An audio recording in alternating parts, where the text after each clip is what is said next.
right, welcome everybody to this session. This session is on Community Land Trust Homebuyer Education.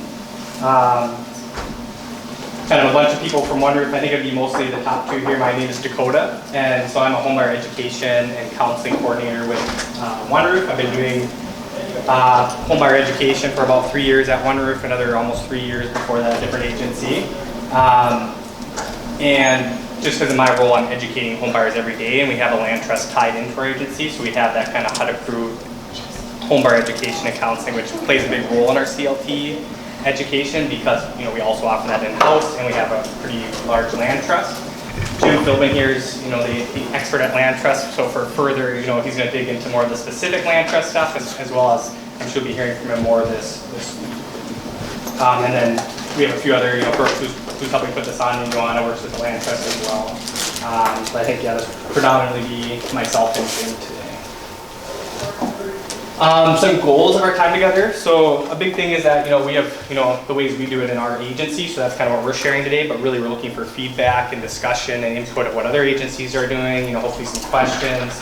So we're sharing our practices for educating homebuyers and, specifically related to community land trust homebuyers. For us, a big part of our education piece is that like HUD-approved homebuyer education and counseling. So for us, that's home stretch workshops, homebuyer counseling.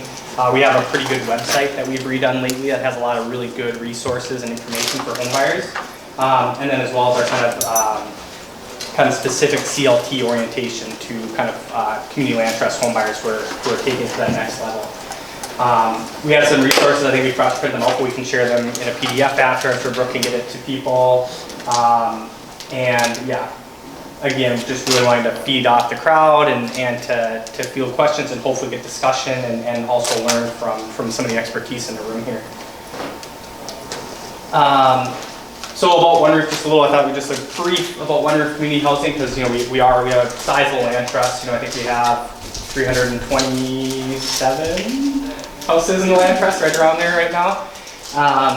And we're also, as I said, a HUD-approved homebuyer education and counseling agency, so we offer those services, as well as we have some rental services, including a tenant-landlord connection, which helps tenants and landlords, as well as mediation in dispute situations and things like that. We have a lending department. We do single and multifamily development work, and we also have a construction company, Common Grounds, that's tied into us and does a lot of our rehab work on our land trust homes. And maybe I'll just jump in because if you're like, we can't do all that, you don't have to do all that out of the gate, right? So so we started out as Northern Communities Land Trust, so that was in the 90s, and all we did was community land trust home ownership. And then in 2012, we merged with another nonprofit, Neighborhood Housing Services of Duluth, that was a NeighborWorks organization. And Neighborhood Housing Services did the homebuyer education and counseling, the home improvement lending, and so when we merged, then we added that into our organization, and we changed our name at that point to One Roof Community Housing.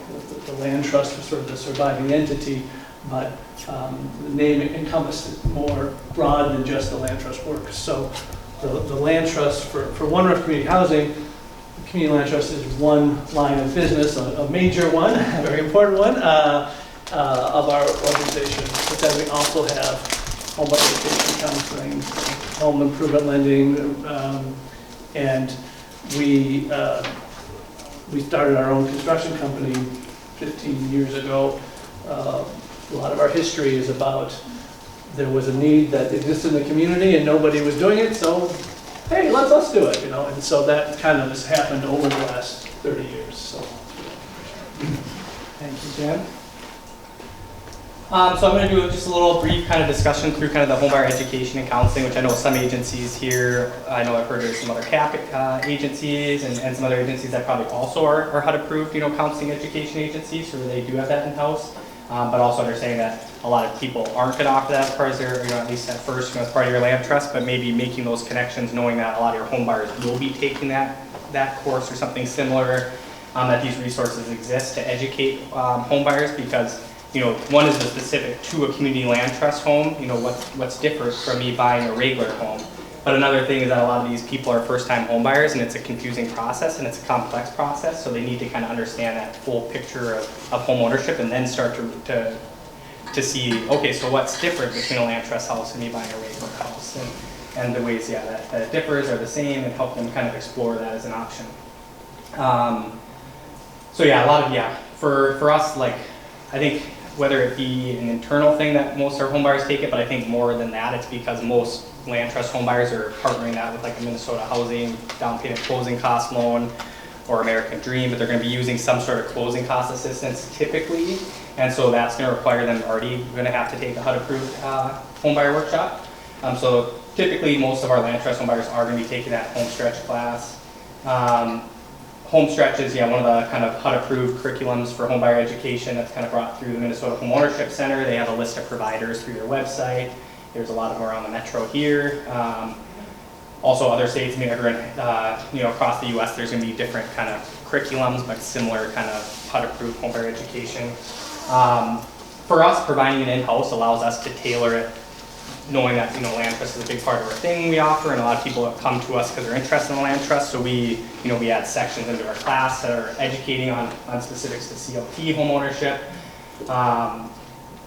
and as well as when we're kind of going through the class, we can kind of talk while things come up that are like, this is how that would be in a traditional home ownership versus this is how that's going to look in a land trust home ownership.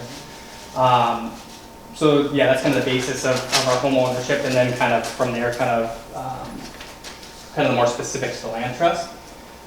So yeah, I kind of talked about this a bit, but it's an 8-hour curriculum. We do it once a month. We're required to do a $40 fee, but we waive it for anybody who cites it as a barrier. And then they're kind of learning about, from a lot of guest presenters from various roles in the home buying, so like real estate agent comes in and talks about real estate, and a lender about mortgage lending, and an insurance agent and a title company. So kind of rough kind of topics that we're doing in our class is like a little bit of renting versus buying, pros and cons, and just things to be aware of. Some basic kind of money management topics, budgeting, savings, a lot of these things. Credit is a big one. And then kind of typically, a mortgage lender's coming in to talk about specifics to mortgage lending, a real estate agent, a home inspector, insurance, closing, title work. And then we do these sections kind of specifically on kind of, we keep kind of track of kind of what kind of down payment closing costs or more affordable loan programs are available in our area. And so we do a section kind of talking about those different programs, as well as we have a section teaching specifically on community land trust. So then, whether somebody came in because they're interested in it or maybe they've never heard about it, they can at least have some basis to think, is this something I'm interested in, I want to get further knowledge, or is it?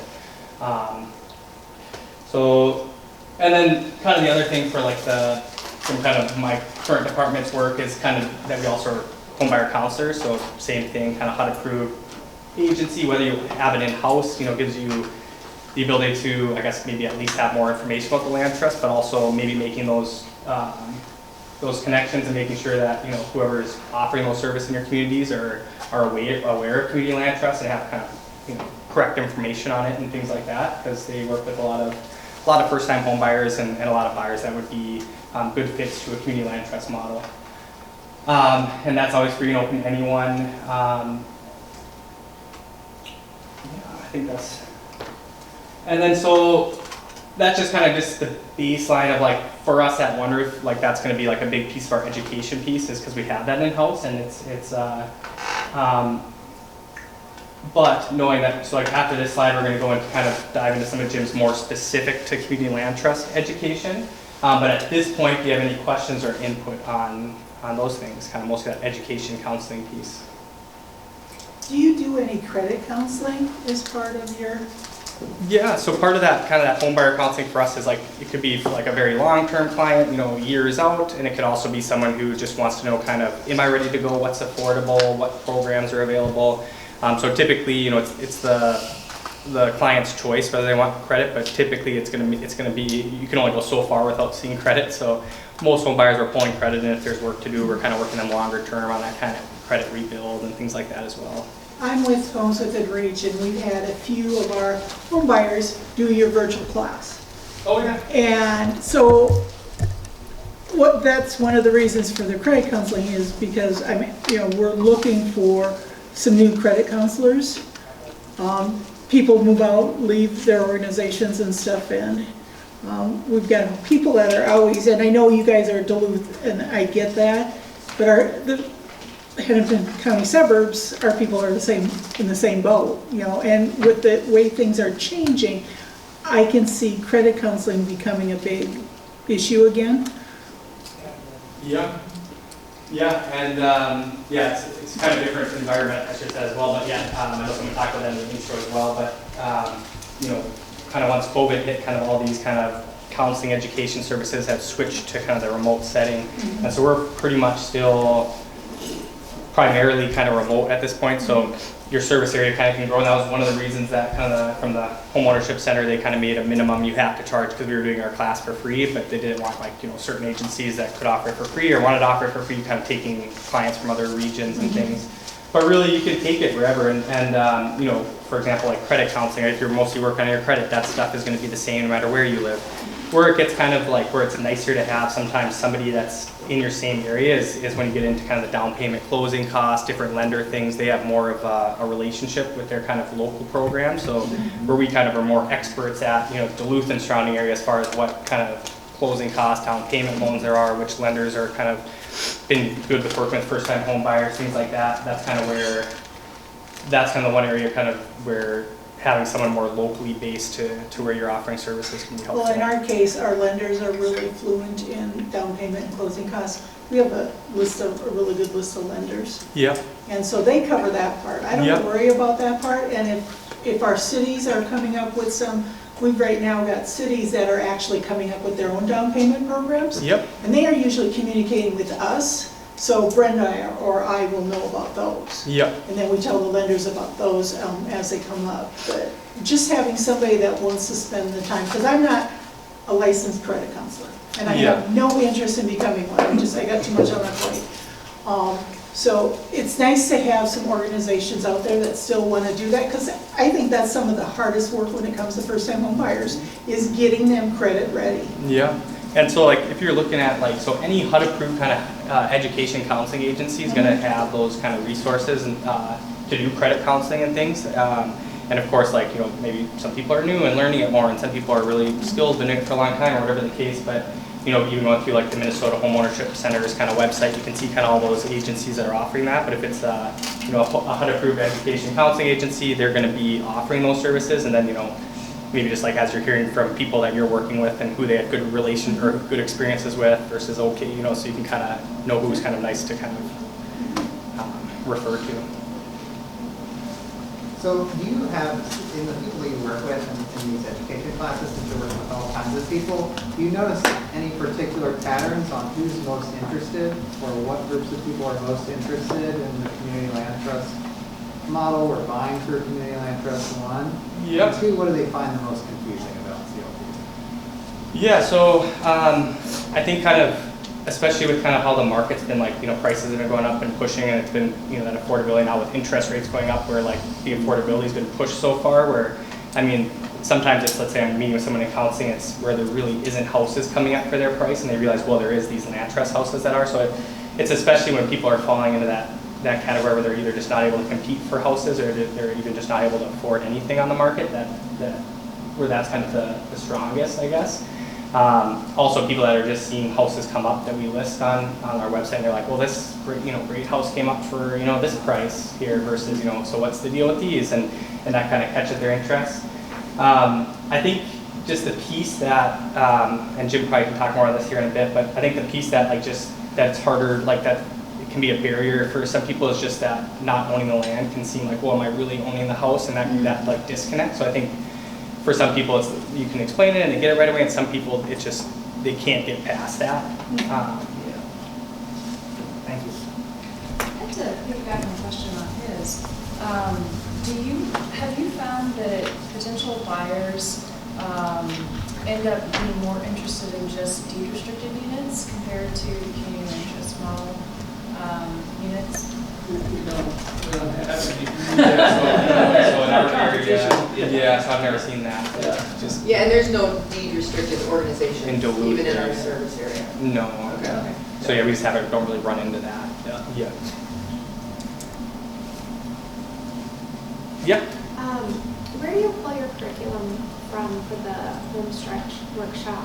It's through the Minnesota Homeownership Center, so it's kind of more Minnesota-based kind of Yeah, that's curriculum. where we have ours too, and I think they're restructuring things because it seemed like everything was kind of, I don't know, sugar-coated or people weren't getting as much out of the class. I didn't know if you Yeah. got from anywhere else. Yeah, you get kind of like, even like doing their curriculum, you get some freedom for like, you can like tailor things and like, you know, you can change slides, decide what you want to focus on, you know, and things like that. But they are doing a push to kind of totally revamp that program. And I think their goal is April of this coming year, 23.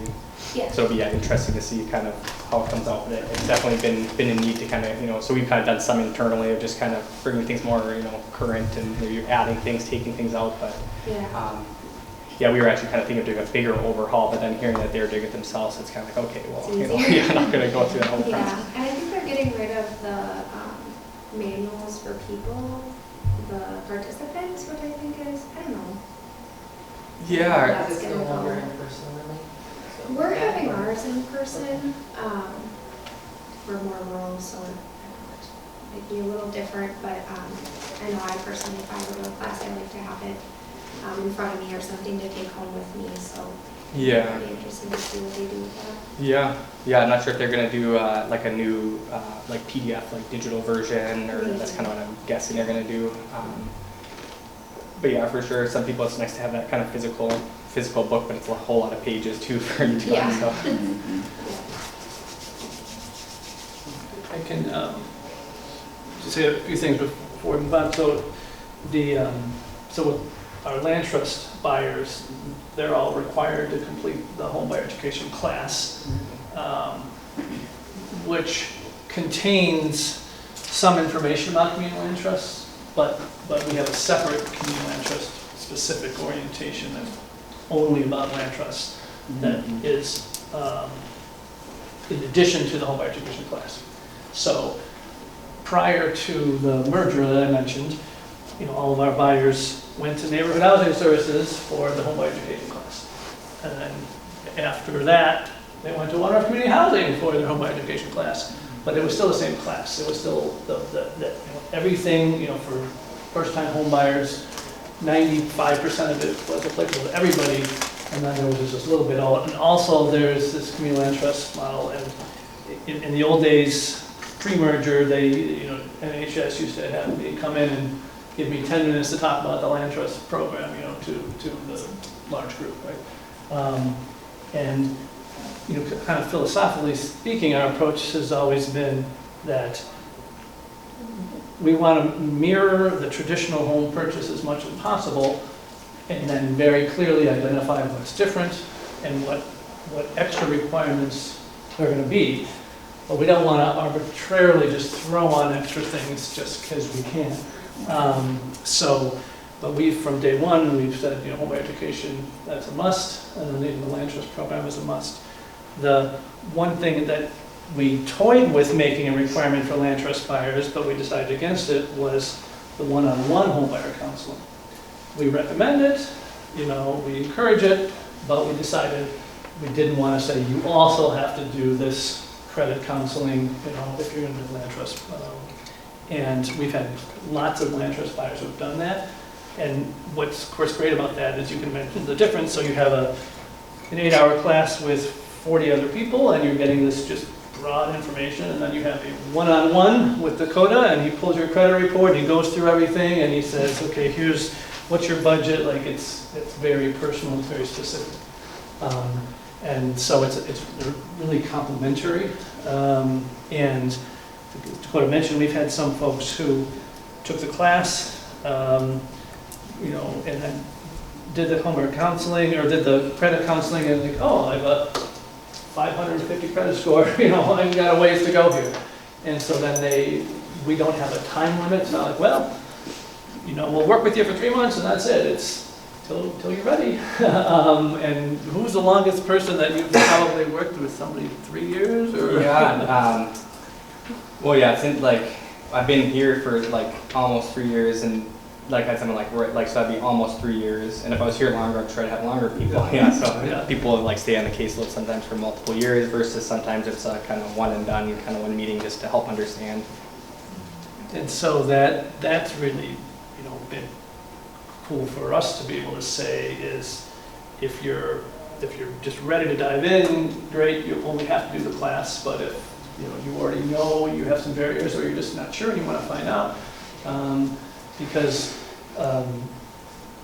when our homebuyer counselors pull your credit, it's called a soft pull, so it doesn't affect your credit score, and versus like, well, go to the bank and see what your credit is. Well, then if you do that, then of course they pull it for real, and then it can have an adverse effect. So we try to be prudent and not just send Dakota 50 people to meet with one-on-one, right? Because that's a little unmanageable. So, but it tends to work out. What would you say is your one-on-one caseload?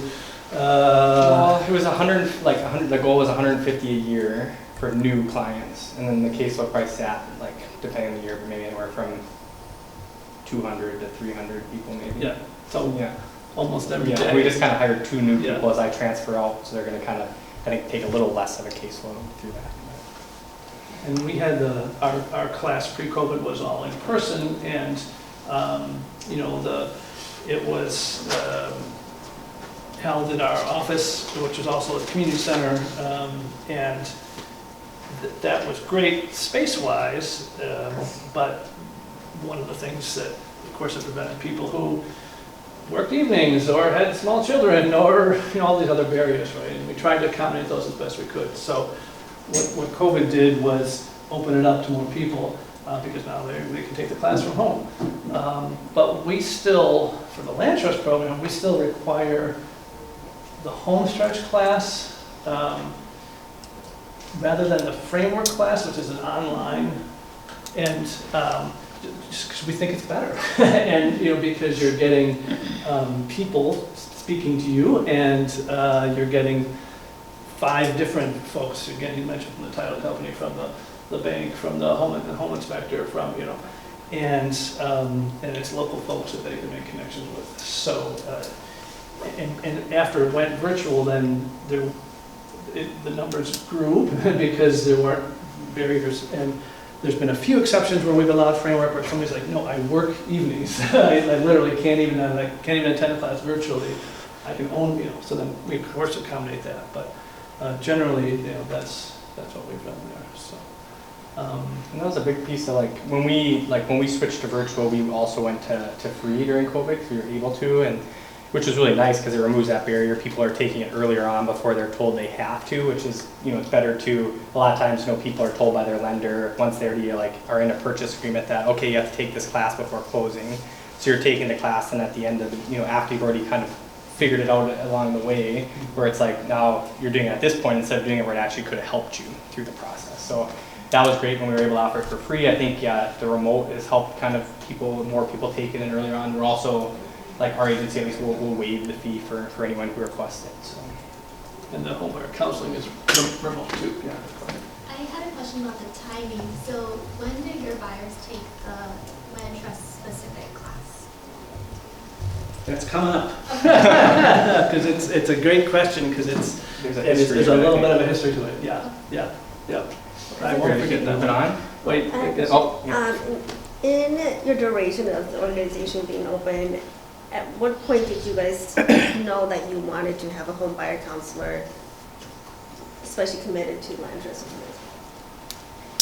Well, it's not technically just committed to land trust homeowners because they do the home buyer counseling for any client and even any income level, right? There's no income restrictions, so anybody can do it. And it was. So after the 2012, after the merger, it became under our umbrella. And once it did, I felt much more comfortable bothering our own staff to send in a lot of land trust buyers than I did to when they weren't part of us. So if that makes sense. Another thing I thought of is also having those relationships with the lenders that lend to land trust, because not every lender is going to lend to a land trust. We have I think really 3, maybe 4 in Duluth that'll lend to land trust homes.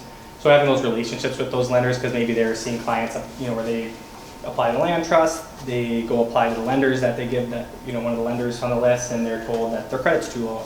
And have that relationship with that lender then can refer that client back to the, like, a home buyer counselor who's able to work with them on that stuff. I think is very helpful.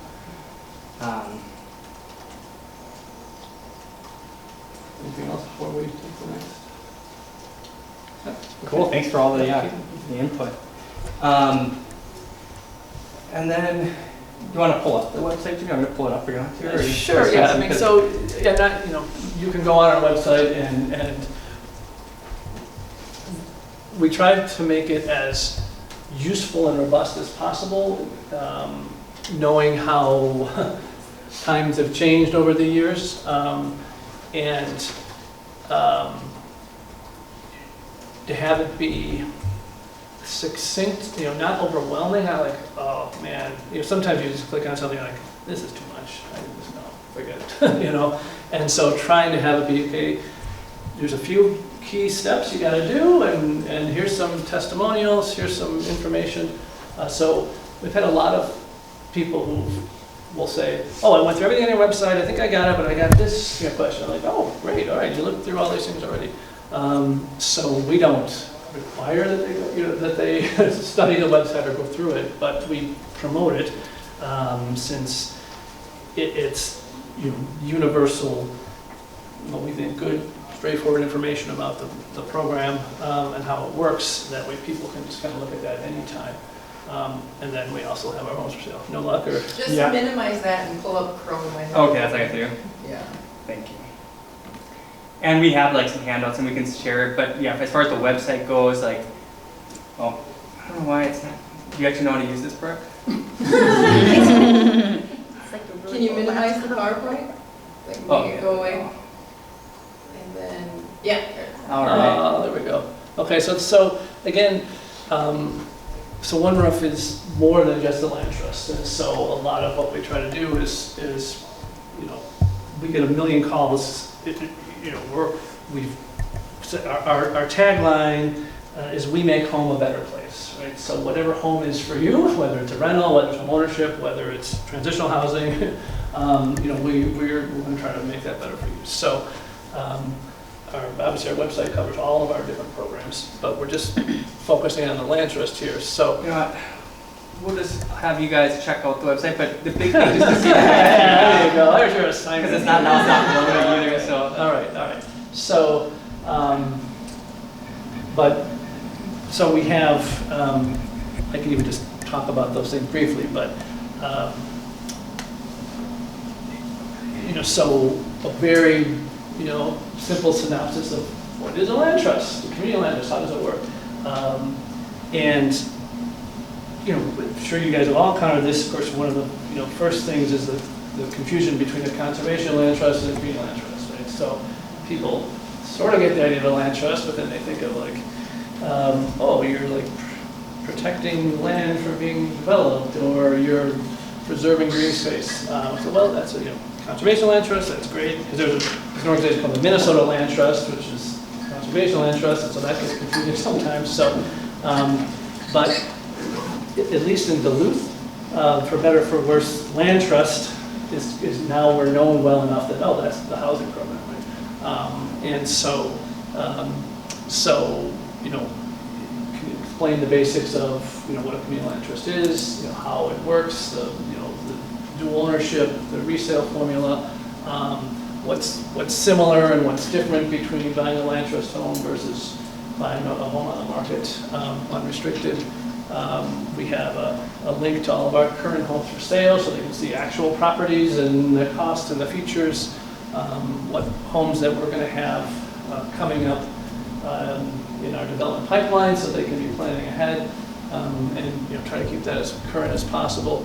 And then, you know, for qualifications, well, how do you qualify for this program? So, of course, we have the income limits, because that's a hard and fast rule that we can't go beyond. So we serve 80% of area median income, Duluth area median income, not state. And so, you know, So that's a, just right out of the gate requirement, but of course, there's always lots of questions about that. What does that include household, just the person who's on the mortgages, and what if and so there's a million questions that Joanna gets to answer all the time when people are asking about income qualifying. And then our actual application, I will say in the 22 years, one of the greatest moments of my life was when we did away with paper applications and we went into online. And I'll put in a plug. Is anybody familiar with Homekeeper? Does that ring a bell? Okay.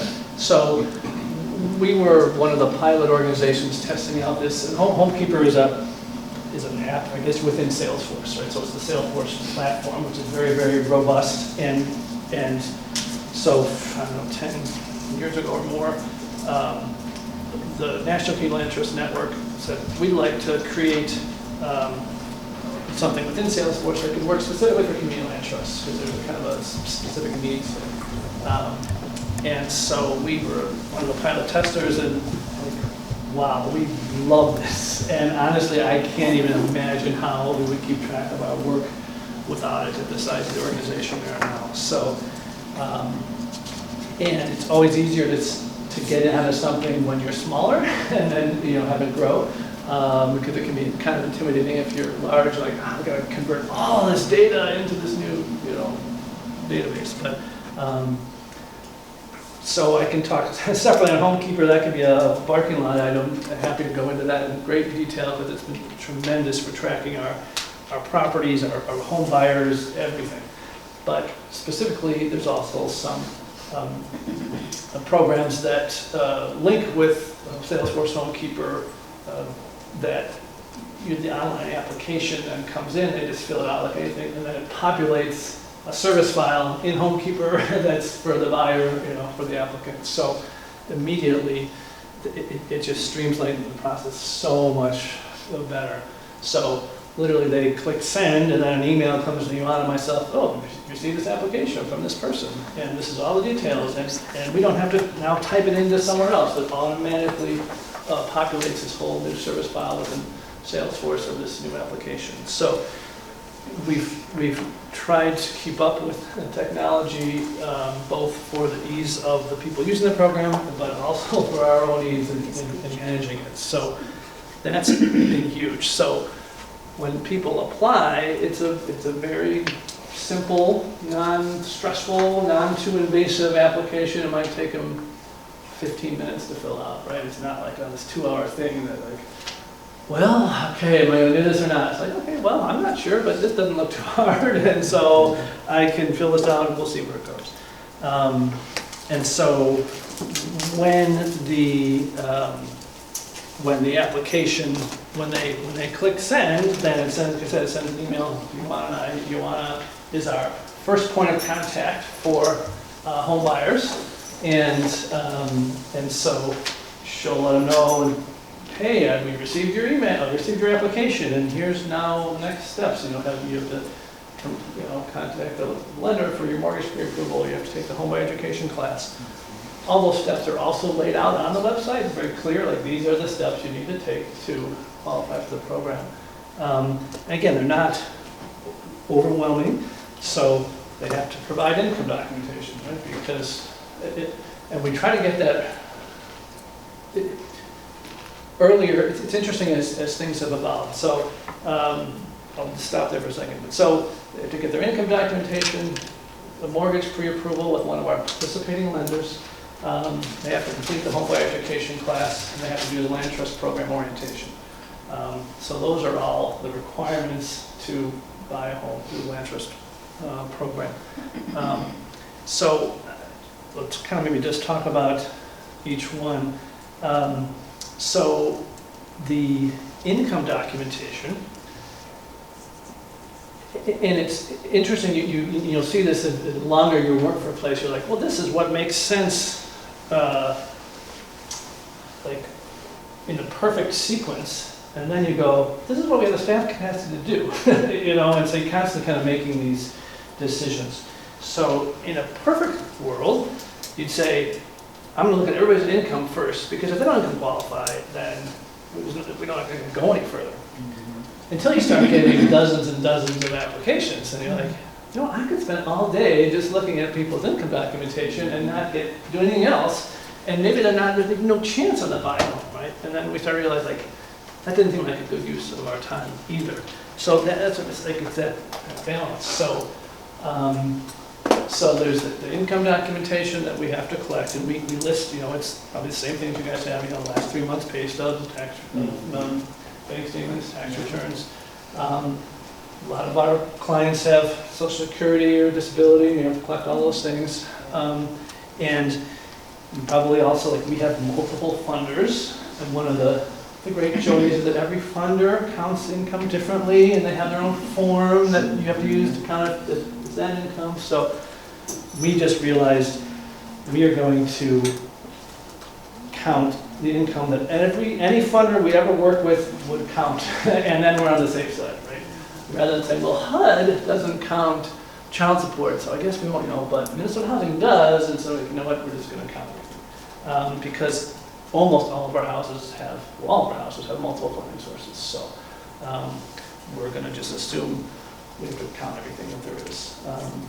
So the income documentation, the homebuyer education class, that's another thing, and Dakota brought this up, which is absolutely, ideally, the very best thing is for them to take the class, complete the class, and then go out and look for a house, right? I mean, because the whole point of the class is to educate you about buying a house, right?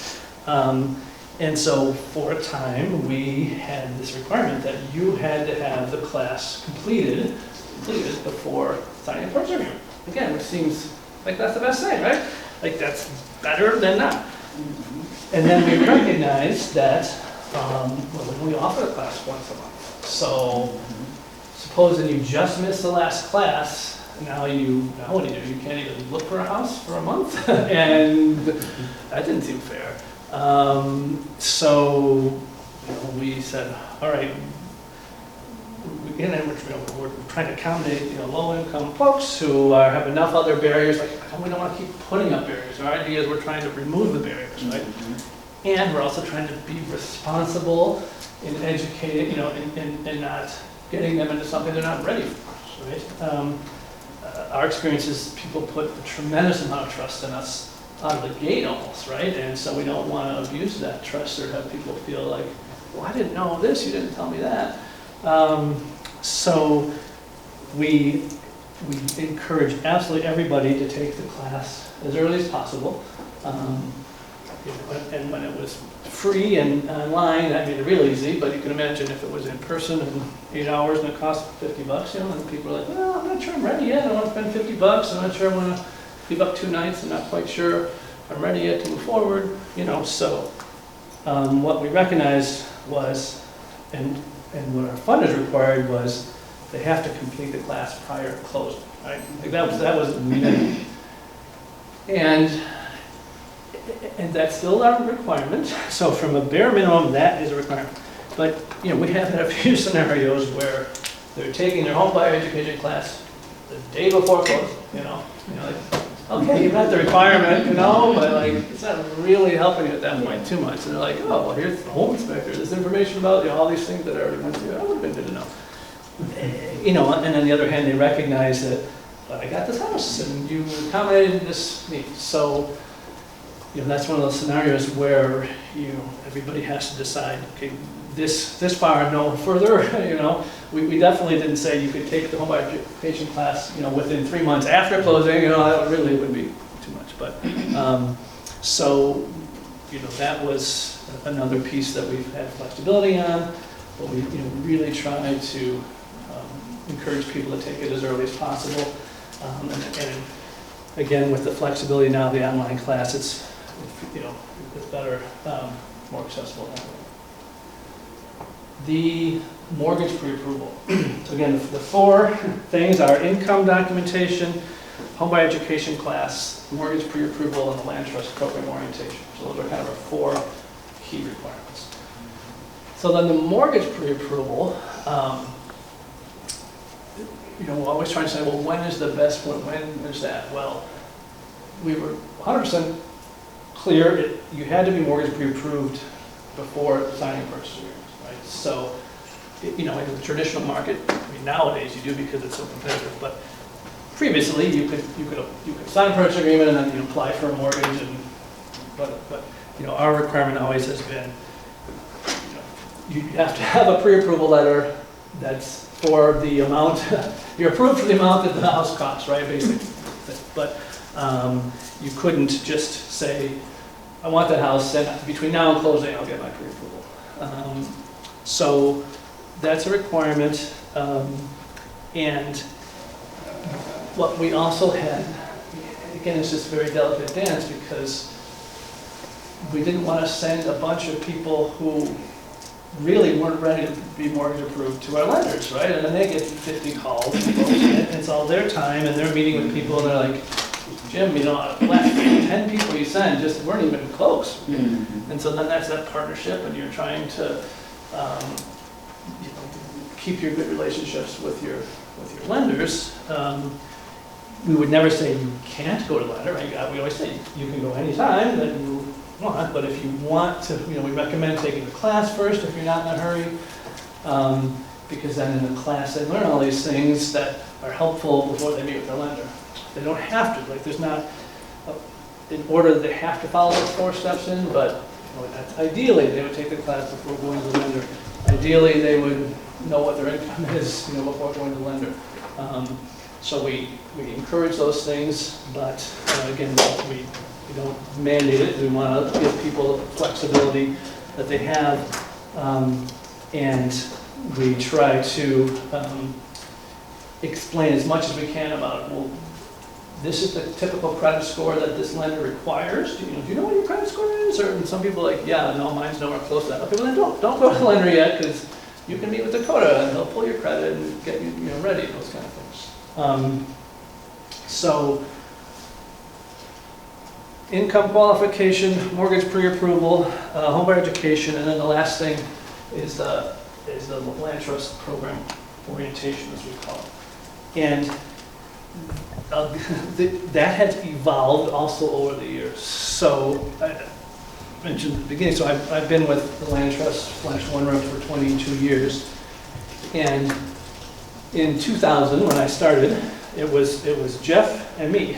And I think we had 10 or 12 homes in the land trust. And we were this very scrappy, unknown startup nonprofit that was a very, very, very minor player in the housing development world of Duluth. So, and we had this strange model that wasn't immediately understandable, and there was just a lot of education we had to do. So we're in a totally different place now. So if you're in that early place, that's fine. You start there. That's where it starts, and then you get some. But it's been fun for me to see the evolution over the time. But at the beginning, we just had to introduce ourselves, who we are. And so I did countless community land trust program orientations at the Duluth Public Library in the green room. And we call it the green room because it not only had green carpeting on the floors, but it had green carpeting on the walls. So it was a very, very green room. But and we put up, if you remember, little classified ads in the classified ads section of the newspaper. It was, be your own landlord. Find out about how to own your own home affordably. And so we would have these every month, and we'd show a video about green land trusts. They kind of broadly introduce the idea, and then we would explain how it works, go through it all, answer a lot of questions, and maybe like an hour or something like that. And we were did that for a number of years, and helped introduce people to who we were, what the model was, what it is, and it wasn't anything about applying to our program or any specific home for sale. It was just a generic orientation, and that worked well enough in that time period. And then we started to, grow, and it got some of the attendance at some of the just general information sessions kind of started to dwindle. I thought, the worst, what my time still to go every Thursday night to the library and do another one of these.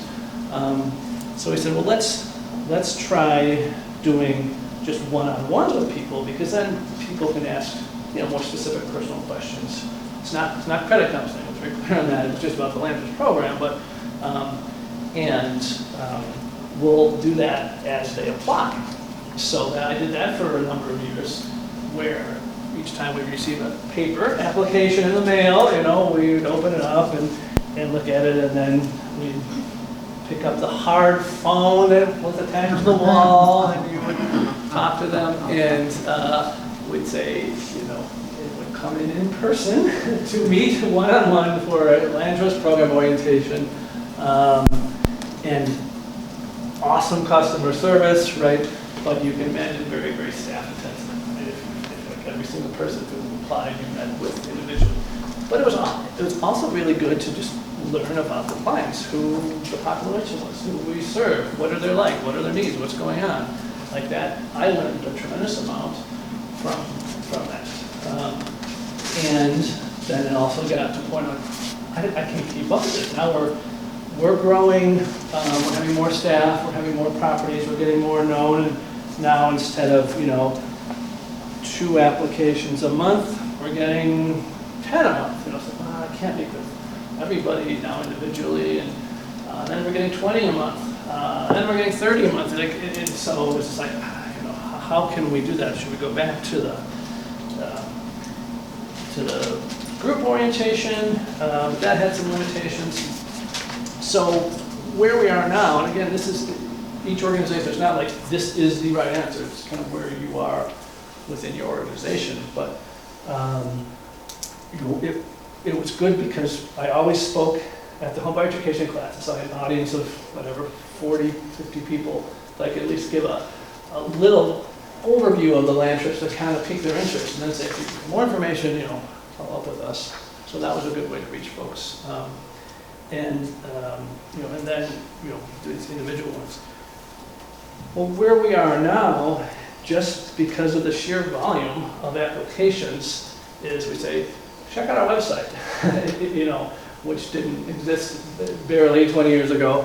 And this is really thorough, detailed information, so you can get a really solid overview of who we are, how land trust works, what it is, resale formula, pros and cons, everything. So there's that resource that they can do on their own. And then we do the one-on-one orientation when we have chosen a buyer for a property prior to signing the purchase agreement. And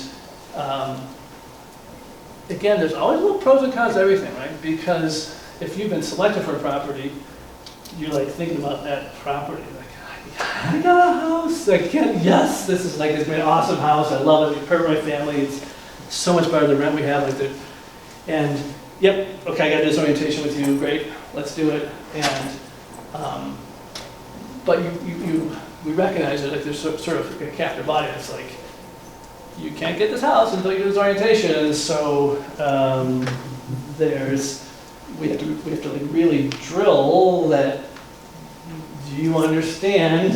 It's like, if you're doing a wedding, do you understand what you're about to enter into here, right? And so, do you understand? And we have to really make sure they don't get too gung ho about the house and yeah, it all sounds fine. I think everybody knows the more education we can do up front, saved a lot of problems down the road. And so I did the orientations for many, many years, and then happily passed it off to Joanna, who's now done it the last 2 years.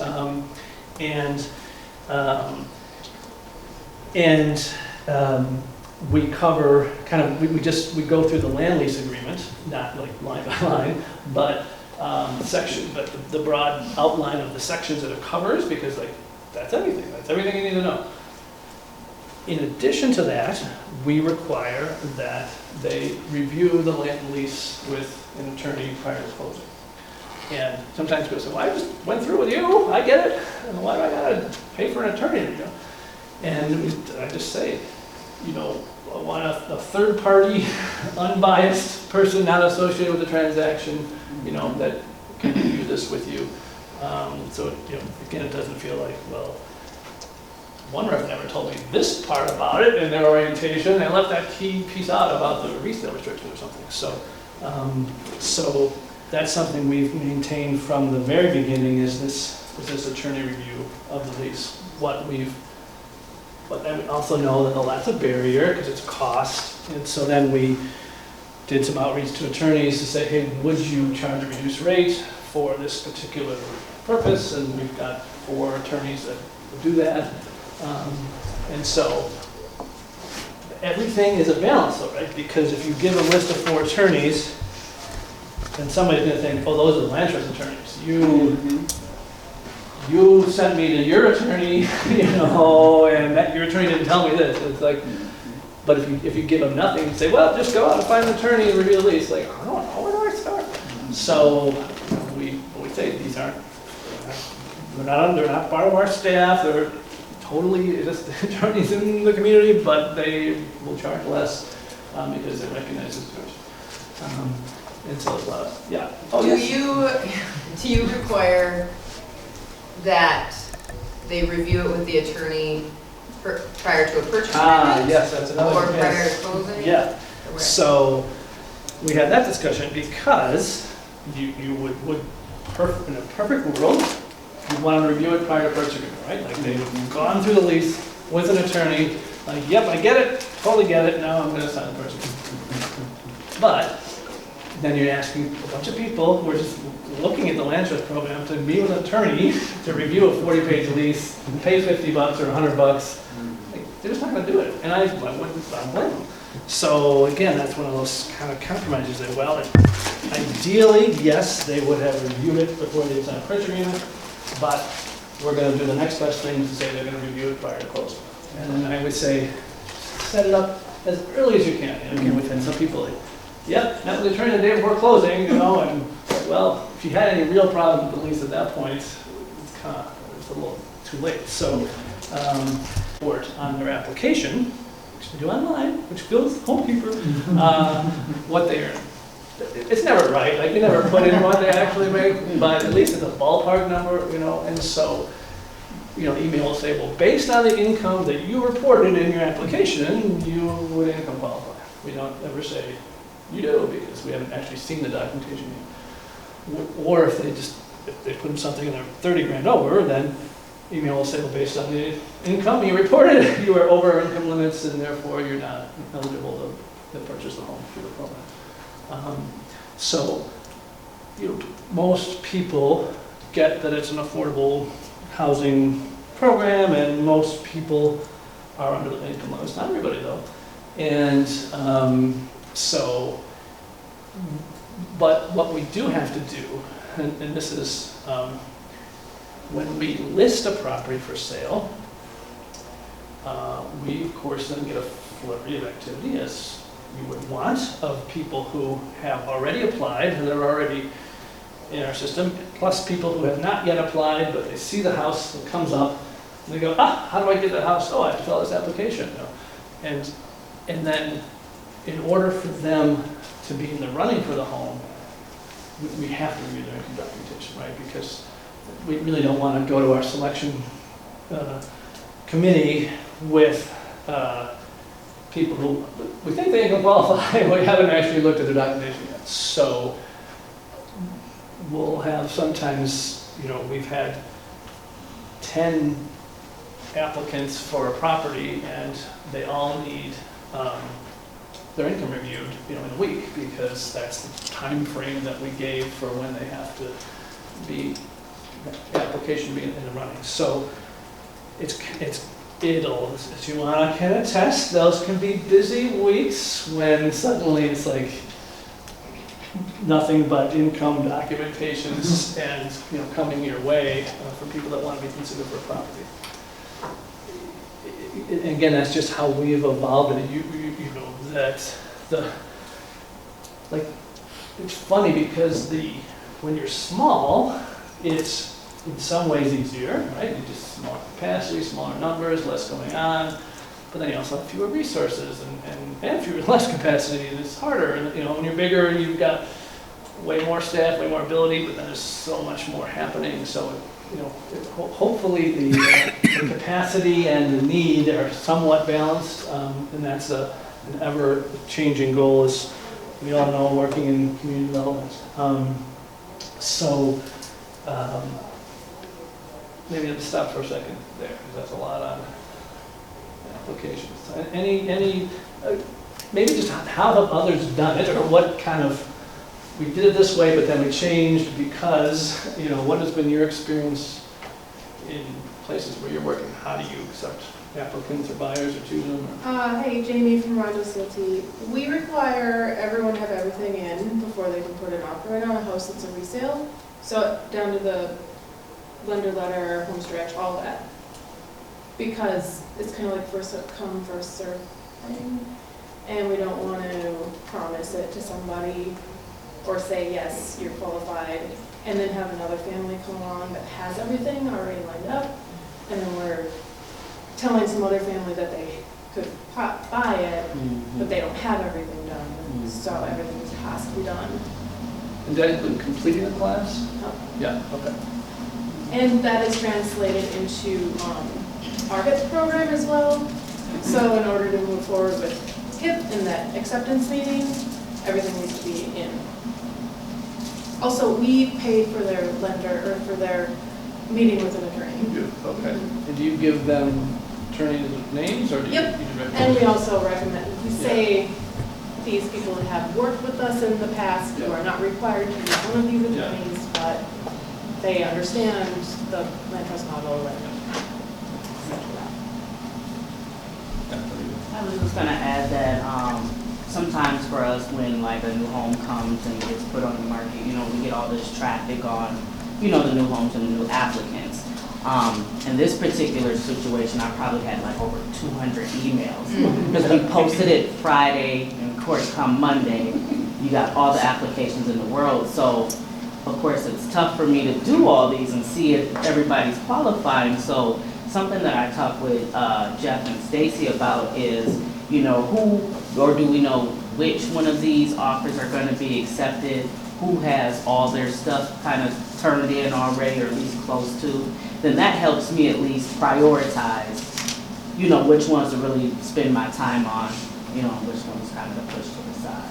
Because you had some crazy numbers of applications. Oh, when yeah. You had like your resales especially, right? This is Oh, yeah. City of Lakes here in Minneapolis, and this is a topic for tomorrow, but resales, and the great thing about the land trust model, of course, is the long-term affordability, but you really see it when it's rising market over time, and a home that's been in the land trust for quite a while, and suddenly it's, what, 200,000 below market value or something? Yeah. Like, and that's, you probably overloaded with, Oh, yeah. So, and, you know, so that sometimes we're the victim of our own success in that sense of, it's so much better than anything else out there. Yeah. So I'm Brenda, and I work for Habitat, so my mind is just reeling right now, because this is all new to us. Do you ever put people like in a holding pattern for the next home? So you got 200 applications, you only say yes to one, and then everyone else has to reapply the next time? Either, sorry, I just put their turn standing up. I would say either, what I like to do is really ask who's interested in the program in general, because some of these people might only be interested in that particular home, so that automatically cuts out some of these applications already. And then, of course, once I send out this message saying, you know, are you interested overall, then that allows me to pull those out too. You know, and then, of course, I can focus on those, just period, with my workflow. And the way we do that is that, so let's say there's 7 qualified buyers, and that's meaning not just interested, but they're income qualified, they're mortgage pre-approved, Right. they've taken our class. The 6 that don't get it, we say, oh, those are our least favorite calls to make. I'm sorry, somebody else got chosen this property, but you can keep trying for another one. And we take it into consideration when people have lost out on multiple ones, but we don't automatically say, so we'll give you the next one, you know, because we have a selection criteria, and we just have to follow that to be consistent and fair, and so, and some people have gotten beat out 5, 6 times, you know, and you just hate that, but it's kind of what you're stuck with, so, yeah. This might be a little outside of education, but how do you select? Buyers, yeah, that's very happy to answer that. Did you have one on how you?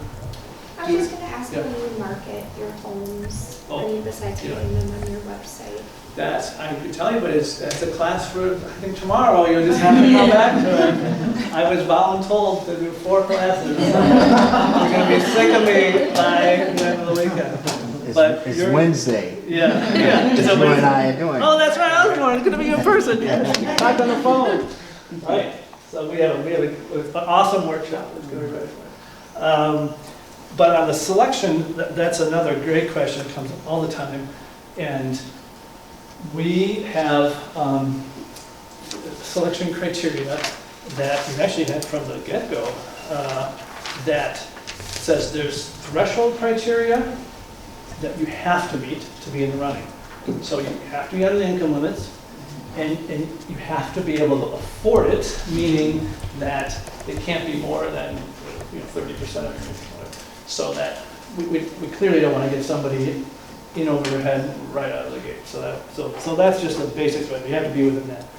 But of course, many people would qualify under those, and then you have to pick. And because we're not the market, we don't just say highest and best offer.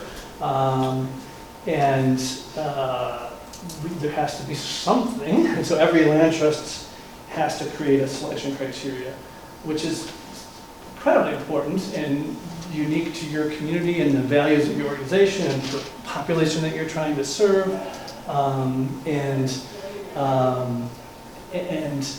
so our, early on, so we recognized we wanted to, long before kind of underserved populations was talked about much 25 years ago, that's who we wanted to serve.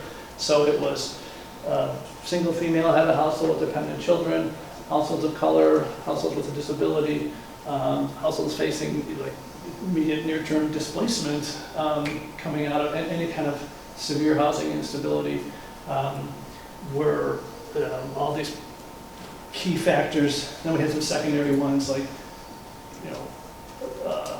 location, meaning do they live in the area now that the house is located, versus somebody just like just coming in because they see it somewhere else. And so we've, as a result of that very specific and intentional selection criteria, we have overrepresented the single female head of household with dependent children population in Duluth, the household of color population in Duluth, and it's a great success, I firmly believe.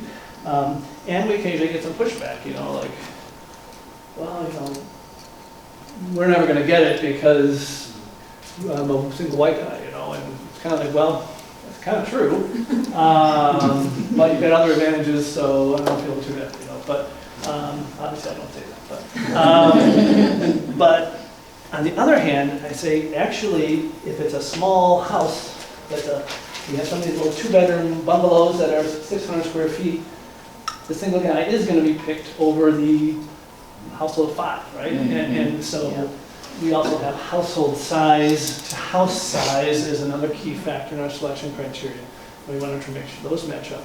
And we get a lot of heartbreaking. We had one just in this last selection where a large household in super dire need, they're coming out of their current housing is ending in like 30 days. They've got 2 special needs kids. They just gotta have a house, and they went in for this little bitty 2-bedroom bungalow. That it just doesn't fit. It's not. You're desperate, and it's not really the house for you. So we chose a couple that much better fit. But those are the things that are just the real life difficulties of it. But we have others. But I can't wait because we have this going on. It's like, us putting you into a house that will not be good for your family isn't the best solution. But those are the the awesome conversations when you tell the person they got it, and the horrible ones. And then a lot of them are just, okay, I'll get it, try the next one, or whatever. So,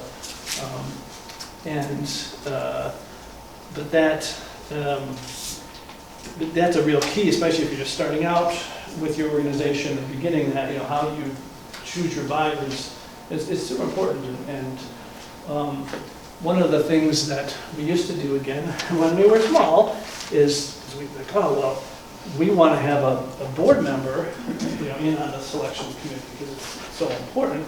And believe it or not, we do this. We want to do an in-person interview with the person, you know, like to see if they'd be a good fit. Right? Again, a lot of very earnest desires of a very, very small startup nonprofit, and so then we would be like, we'd have to arrange with the board member to then, you know, find a time to interview the person for the one house we had in that 4-month period of time when it came for sale. And, you know, it was a very big deal, and okay, we picked them.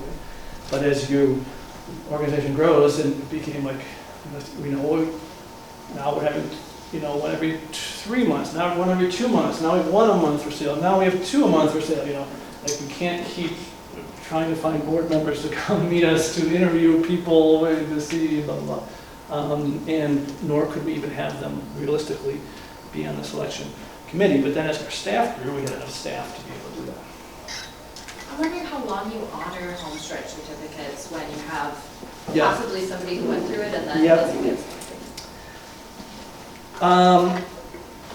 That comes up a lot. I never have a great answer, and I usually just say whatever the lender requires. We say it's a year. Yeah, and Twin Cities Habitat, we honor it for 2 years Two. unless the lender, or the funder for whatever project says shorter than that. You know, what we say is somebody will say, well, I took it 10 years ago. I said, great, but, you know, a lot has changed in 10 years, and, you know, you need to take it again. I took it 18 months ago. I was like, well, some has changed, but then you're going to check with your lender to see if they're going to honor that or not. So, We have 15 more minutes. oh, okay. Just one of the things we do is we tell them 1 year for the in-person, virtual or live, and then if they, let's say they go over that 1 year, if you know, based on the homework, because you get to know your home buyers, I will let them do frameworks. That's the only time I will accept a framework class, because then they can just go on and get the certificate again, because they've been through the live class. Yeah. But we do 1 year. On those individual CLT orientation classes, about how long do those take? And did you guys develop the curriculum on your own, or did you get a template from someplace? So we first started, so there's what's now called Grounded Solutions Network, and that's a national network that came out of the National Community Land Trust Network merger with another group, and so it's carrying on that legacy. So the National Community Land Trust Network, which is now Grounded Solutions, essentially, you know, had a lot of these templates, a lot of these documents, and I'll say we heavily leaned on what was Burlington Community Land Trust, and which is now Champlain Housing Trust, because they are sort of the gold standard for community land trusts, and they also have a very similar community. So Burlington, Vermont, and Duluth, Minnesota are very, very similar. I think Duluth's a little better personally, but size-wise, population-wise, income-wise, like it was and then they were 10 years ahead of us. So they already been done everything by the time we did it, and like, oh, now we're doing that. So we got a lot of their materials, and you know, what do you do? Now, so in our, with our community land trust ground lease, we have a table of contents, and that's kind of our outline, you know, so, because it'll cover, you know, occupancy in the home, you know, how long you have to live there, it'll cover the land lease fee, it'll cover the insurance that you have to keep, it'll cover maintenance of the home, it'll cover, of course, the resale, and, you know, so each of the key things are in there. I'm like, oh, well, this is actually a good outline because everything is addressed. And I'm happy, I'll also throw out a few of the most common questions and objections that have come up from prospective buyers, but there are other questions or comments on it? I was gonna ask a counseling-related question when you're pulling their credit report or their credit score. What resource do you use for that? We use something called Credco, and so it's like a FICO tri-merge kind of score and report. Credit code? Yeah, and I don't know if that's something that's like available to everyone or only like HUD-approved counseling agencies. I'm not sure, but yeah, it's Credco. Okay, did you pay for that? We pay like per poll, like per like client poll. Okay. Yeah. Thank you.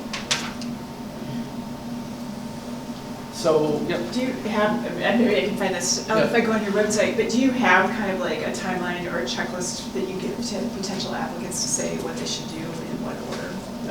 We give them the list of what they should do, and we tell them it doesn't have to be followed in this order. Right, the ideal order. Yes, yeah, right. So is that on the website? Yeah.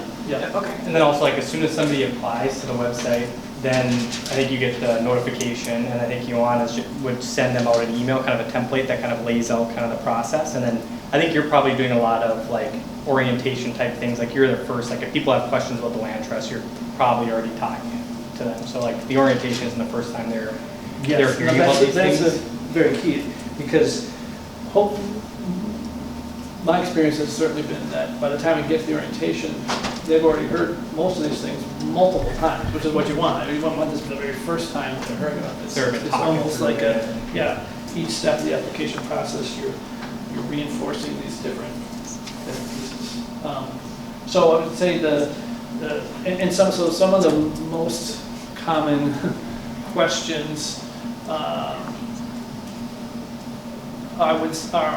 the occupancy, the resale, which makes sense because those are the things that are the most different, and then what kind of improvements you can do to your home. So again, we use them. What used to be the model ICE now is the model grounded solutions with land lease, but that's sort of been improved by lenders, and so if you're using that, they go, okay, yeah, we'll put a mortgage on this property because we know this land lease, we vetted it, and then it's fine. So we use that land lease. But even within that, you can still customize it to your organizational's, priorities and goals in terms of how you want to. I know we'll talk about resales tomorrow, but how you want to prioritize resales and those kind of things. And another big one is how you want to value capital improvements. Each organization can choose that differently. Whether you want to encourage it or discourage it, or it depends on things.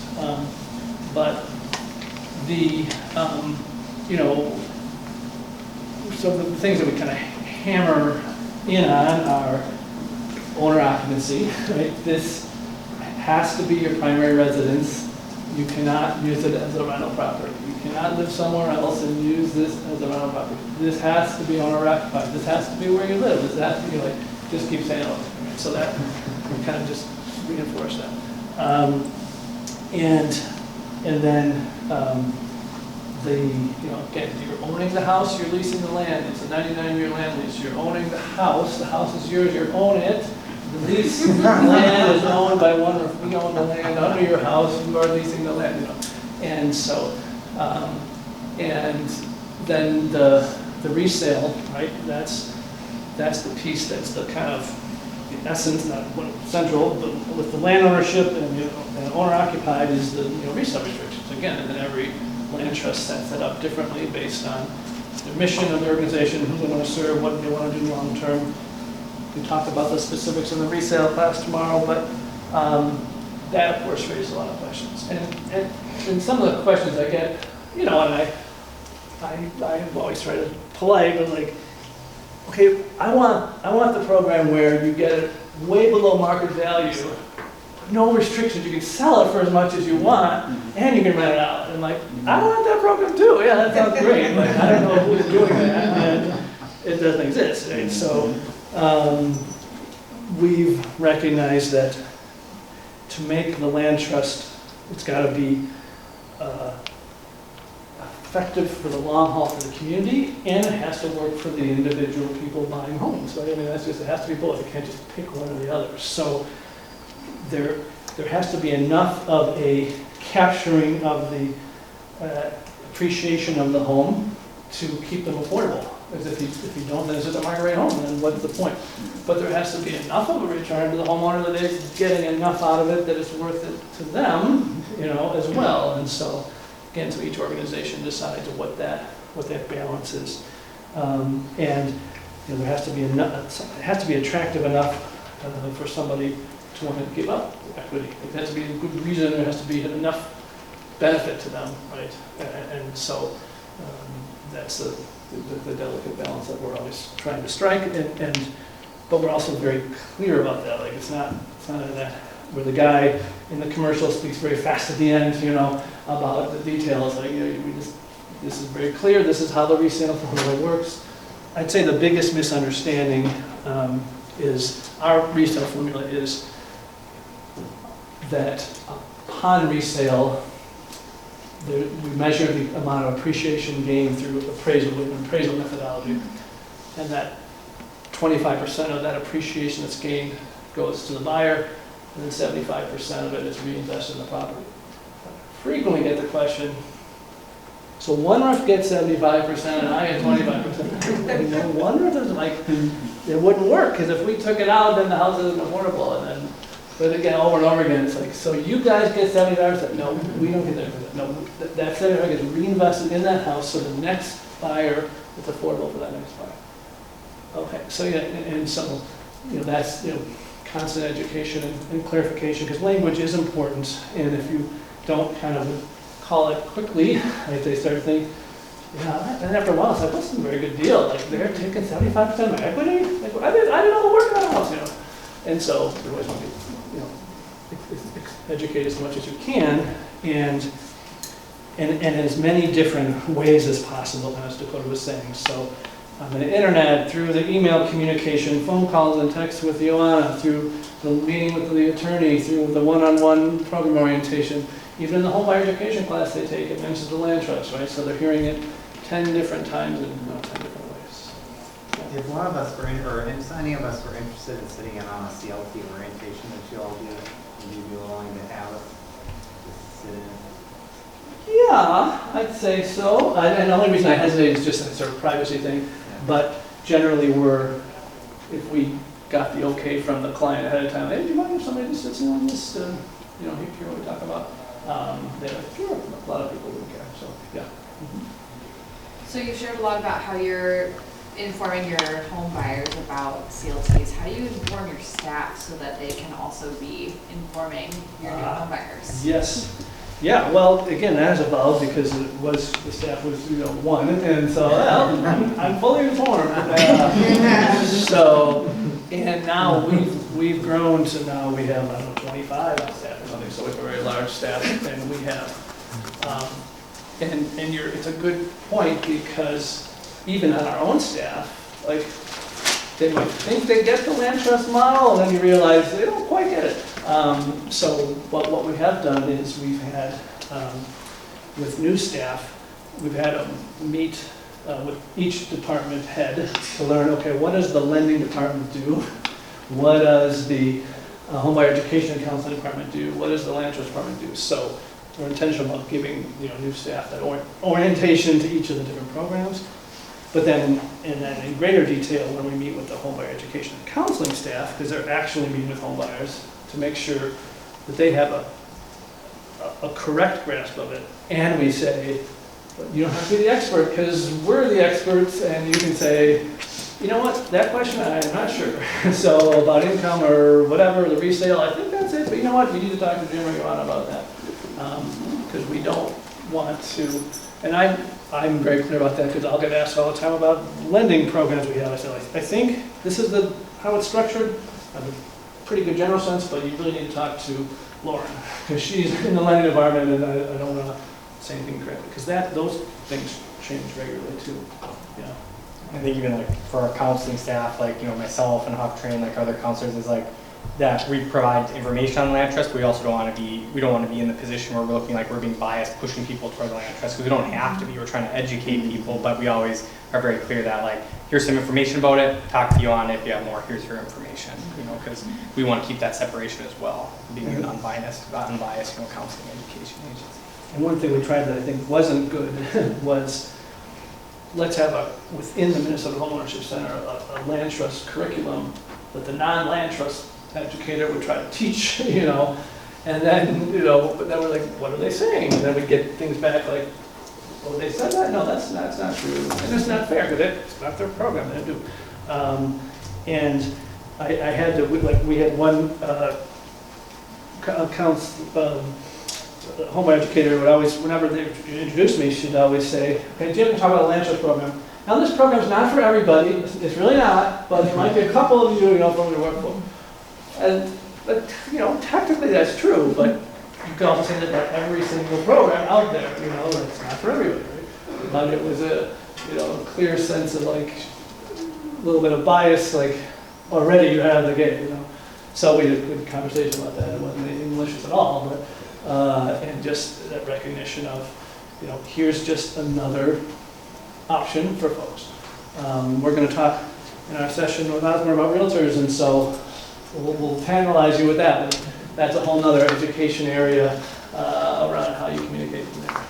And so if you have any last minute questions, this is what the parking lot's for, so then you can write those up there, and then as a group, when we're either at breakfast or at our closing ceremony, you can just bring these topics up and talk about them as the big group, instead of Jim getting 5 people asking him, how long are the income qualifications documents good for? And I will say, I'm excited we're having a closing ceremony, so that's cool. But anyway, I'm so happy because I've gotten so much from my colleagues that went before me that if you have follow-up emails, phone calls, conversations, totally, absolutely happy. So, a couple more hands I saw before somebody else had I was just curious about capital improvements in the home. Yeah. What do you? That's probably a better for the resale one tomorrow. And we'll talk about that in stewardship. Oh, yeah, as actually, well. that in the next session, yeah, in the stewardship session, because that definitely plays into that, yeah. No, that's, Yeah, Are you going to talk about like building relationships with lenders? yes, yep, that's in that. That's Lenders, tomorrow. partners, and Figure out which of your yeah. sessions. They all overlap and intersect. It's like you're trying to pull out pieces of stuff, but anyway, yeah. Are we at the? Yeah, I think we got like a 14-minute break here. All right, Second. okay.